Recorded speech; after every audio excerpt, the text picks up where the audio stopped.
Assalamualaikum warahmatullahi wabarakatuh. Halo anak Umi, apa kabar semuanya?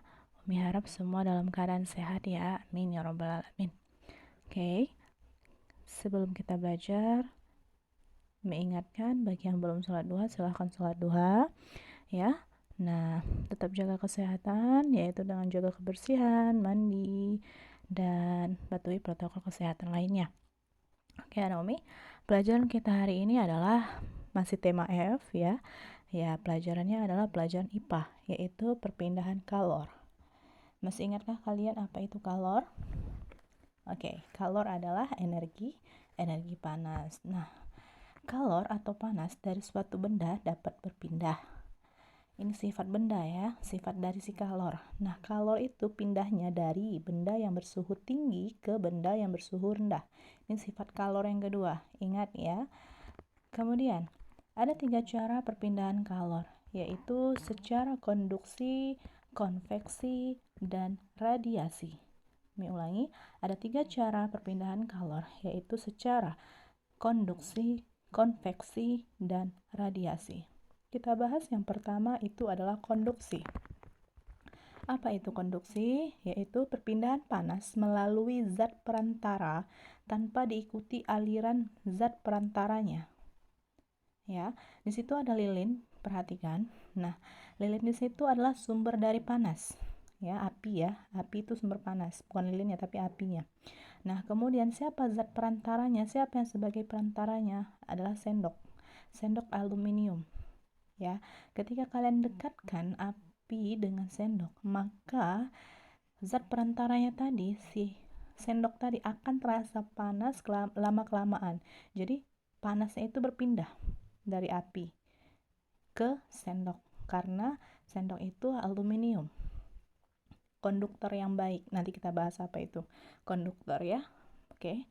Kemudian apa sih contoh konduksi? Nah, contoh konduksi ini adalah, lihat di situ ada panci yang dimasakkan ya. Tutup panci terasa panas saat panci digunakan untuk memasak. Kenapa? Karena dia stainless, aluminium. Jadi dia akan menghantar panas ya. Maka kalau kita membuka panci ya pakai serbet ya di atas supaya tidak panas. Lalu yang kedua itu mentega akan meleleh ketika diletakkan di wajan yang dipanaskan. Ya. Jadi mentega itu yang tadi awalnya padat akan meleleh karena dipanaskan. Itu konduksi namanya ya. Lalu kita masuk ke sifat yang kedua, yaitu adalah konveksi. Apa itu konveksi? Nah, konveksi itu adalah perpindahan panas melalui zat perantara yang diikuti aliran zat perantaranya. Paham ya? Kalau tadi si konduksi ya tanpa diikuti aliran zat perantara. Nah, kalau ini konveksi, perpindahan panasnya melalui zat perantara yang diikuti aliran zat perantaranya. Oke. Nah, itu lihat ada contoh ya, ada panci. Nah, di situ ada air yang bersuhu rendah bergerak turun. Kenapa turun? Karena nih dia sebagai airnya itu sebagai zat perantara ya, sumber panas itu api. Jadi kalau dia sudah masak ya, mendidih, nah air yang bersuhu rendah itu turun, sedangkan air yang bersuhu tinggi itu bergerak naik, makanya dia menjadi mendidih. Ada gelembung-gelembung air seperti itu. Jadi yang harus diingat dari konveksi ini adalah konveksi ini terjadi pada zat cair dan gas atau udara ataupun angin. Ini kata kuncinya. Jadi konveksi ini terjadi pada zat cair dan gas ataupun udara ya. Oke. Apa contoh dari konveksi? Contohnya itu terjadinya angin darat. Angin darat ini kalau kita berada di tepi laut ya, terjadinya angin darat malam hari. Ya, terjadinya angin laut siang hari. Mengapa? Karena adanya pertukaran tadi yang suhunya rendah bergerak turun malam hari ya gitu. Yang suhunya tinggi ketika ada panas matahari kan tinggi itu lagi panas-panasnya. Itu jadi bergerak naik. Jadi ketika siang hari. Oke. Sifat yang ketiga itu adalah radiasi. Oke. Nah, apa itu radiasi? Radiasi itu perpindahan panas tanpa melalui zat perantara. Tanpa melalui zat perantara, dia langsung, nggak ada perantaranya. Lihat sumber panasnya di situ adalah api, ya. Nah, langsung kita akan merasakan panas jika kita dekat dengan api. Ketika tangan kita didekatkan dengan api, maka juga akan terasa hawa-hawa panasnya. Seperti itu. Apa contoh dari radiasi? Nah, panas matahari sampai ke bumi langsung. Itulah dia, tidak ada perantaranya. Kemudian contoh lagi, nah tubuh kita akan terasa hangat saat berada di dekat dengan api. Kalau kita dekat dengan api, maka tubuh kita akan terasa lebih hangat. Ya, seperti itu. Jadi, kalau suhunya dingin, biasa daerah pegunungan, maka kita akan menghangatkan tubuh kita dengan cara seperti itu. Ya, kita dekatkan dengan api unggun. Oke. Nah, coba perhatikan percobaan-percobaan yang Umi tulis di sini. Nah, yang pertama itu gerakan balon udara. Gerakan balon udara. Ini konduksi, konveksi, atau radiasi, ayo. Kalau kalian paham dari perbedaannya, maka kalian bisa menjawabnya. Yang kedua, benda yang terbuat dari logam akan terasa hangat atau panas jika ujung benda dipanaskan. Nah, misalnya ketika memegang kembang api yang sedang dibakar, ayo. Tadi ada zat perantara itu apa? Ya. Kemudian yang ketiga, tubuh terasa hangat ketika berada di dekat sumber api. Barusan dibahas. Oke. Nah, asap cerobong pabrik yang membubung tinggi, ingat tadi kata kuncinya? Nih, yang kata kuncinya tadi apa?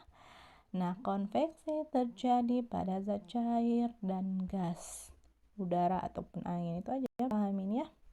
Kemudian, tutup panci menjadi panas saat dipakai untuk menutup rebusan air. Tadi sudah ada tuh contohnya tuh ya. Oke, kita lanjut nomor 6. Pakaian menjadi kering ketika dijemur di bawah terik matahari langsung tuh. Oke, yang ketujuh, gerakan naik dan turun air ketika dipanaskan. Tadi udah ada juga tuh contohnya. Kalau menyimak pasti bisa itu. Kemudian yang ke-8, panas matahari sampai ke bumi walau melalui ruang hampa. Ya, barusan juga ada tuh pembahasannya. Yang ke-9, knalpot motor menjadi panas saat mesin dihidupkan. Ya, dia ikut-ikutan panas karena mesin tadi dihidupkan. Dan yang terakhir, menetaskan telur unggas dengan lampu. Menetaskan telur unggas dengan lampu.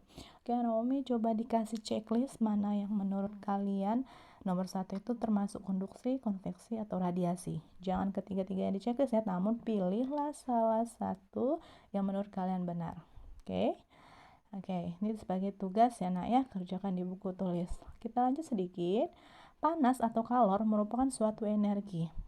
Nah, ini harus dihafal. Hukum kekekalan energi berbunyi, energi dapat berpindah dari suatu tempat ke tempat lain. Energi juga dapat berubah bentuk dari bentuk energi satu ke bentuk energi lain. Nah, yang berwarna ungu inilah adalah bunyi hukum kekekalan energi. Wajib dihafal. Energi dapat berpindah dari satu tempat ke tempat lain, dan energi juga dapat berubah bentuk dari bentuk energi satu ke bentuk energi lain. Oke, sekarang benda penghantar dan penghambat kalor atau panas. Ada yang bersifat konduktor dan ada yang bersifat isolator. Apa itu konduktor? Konduktor itu adalah benda-benda yang bisa menghantarkan panas dengan baik atau dengan cepat. Contohnya apa? Benda yang terbuat dari besi, baja, aluminium, kuningan, tembaga, seng, dan sebagainya. Jadi karena adanya benda-benda ini tadi, kita bisa ikut merasakan panas, itulah artinya. Nah, kalau kita dekatkan dengan sumber panas, kita menggunakan benda-benda tersebut, maka kita juga akan merasakan panasnya. Kemudian ada isolator. Apa itu isolator? Benda yang tidak bisa menghantarkan panas dengan baik atau dengan cepat. Artinya apa? Kalau kita menggunakan benda ini, kita tidak ikut merasakan panas. Itulah dia. Contohnya apa? Nah, contohnya adalah benda-benda yang terbuat dari kayu, plastik, styrofoam, dan lain sebagainya. Contohnya ya, kalian memasak, perhatikan orang tua kalian memasak menggunakan sendok. Itu pasti terbuat dari kayu. Kenapa? Supaya tidak ikut merasakan panas tangannya ketika mengaduk-aduk masakan. Kalau coba terbuat dari besi, wow, pasti tangan kita terasa panas juga. Ya, seperti itu. Oke. Ini ada juga uji kemampuan ya, cuman menceklis juga. Jadi hari ini ada 10 soal tentang konduksi, konveksi, dan radiasi, dan 10 soal tentang konduktor dan insulator. Cuman Umi mau kalian bisa membedakan mana konduktor dan insulator. Memberikan tanda checklist salah satu pada pertanyaan di bawah ini. Oke ya. Panci, ingat, panci itu terbuat dari aluminium, maka dia termasuk apa? Awas, jangan salah. Kemudian ada cermin. Cermin itu terbuat dari kaca ya. Next, ada kuali atau wajan terbuat dari besi. Atap rumah terbuat dari seng. Botol air minum terbuat dari plastik. Ceret terbuat dari tembaga. Tembaga itu ya, tembaga. Sendok nasi terbuat dari kayu. Dan pembungkus kabel listrik terbuat dari karet. Perhiasan terbuat dari emas dan serbet tangan terbuat dari kain. Kalian bisa membedakan mana konduktor dan insulator, mana yang penghantar panas dan mana yang bukan. Oke, beri tanda checklistnya, kerjakan di buku tulis. Oke, Naomi, demikian pelajaran kita hari ini. Meskipun belajar dari rumah, harus tetap semangat ya. Tetap jaga kebersihan dan kesehatan. Ingat, tetap patuhi protokol kesehatan.